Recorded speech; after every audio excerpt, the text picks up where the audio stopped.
Donc nous allons faire un exercice sur l'utilisation des vecteurs dans un repère.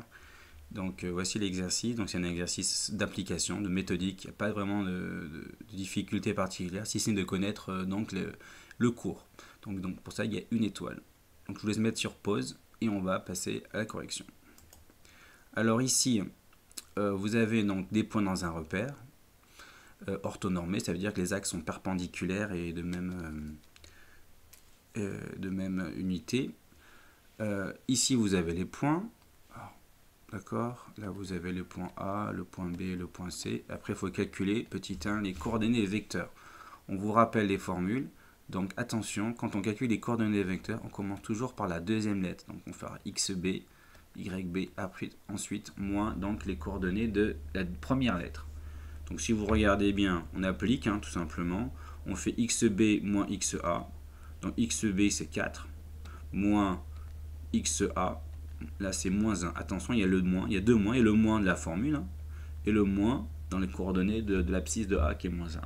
On fait pareil, YB moins YA, si je change de couleur, donc YB c'est 3, donc c'est 3, moins, il y a un moins, et Y de A c'est 2. On calcule, ça fait donc 4 moins moins 1, ça fait 4 plus 1, ça fait 5, 3 moins 2, ça fait 1. Et on fait pareil, en veillant bien à commencer par la deuxième lettre, XC, vous voyez, après moins les coordonnées de A. Et on trouve donc ça, vous regardez les coordonnées, là on commence par la deuxième lettre qui est C, moins C de B, et on trouve ça. Bon. Question suivante. Je laisse regarder évidemment. Ensuite, en déduire les longueurs. Donc en fait, quand on a les coordonnées du vecteur, on a x et y, la longueur du segment ou du vecteur, c'est donc la racine carrée de la somme des carrés des deux coordonnées. Donc x au carré plus y au carré. Donc si le vecteur AB c'est 5, 1, la longueur AB c'est 5 au carré plus, ici le 1 au carré. Donc ça fait 25 plus 1, ça fait 26. Pareil pour là, ça fait 0 au carré plus 2 au carré. Ça fait 4. Racine de 4, ça vaut 2.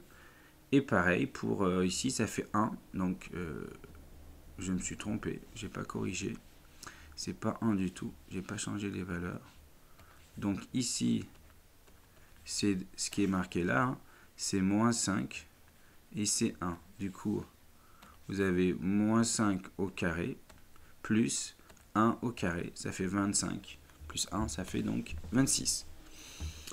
Donc, qu'est-ce qu'on peut voir? Donc, que peut-on dire du triangle ABC? On remarque qu'on a deux fois le résultat qui vaut racine de 26. Donc, on a AB qui vaut BC.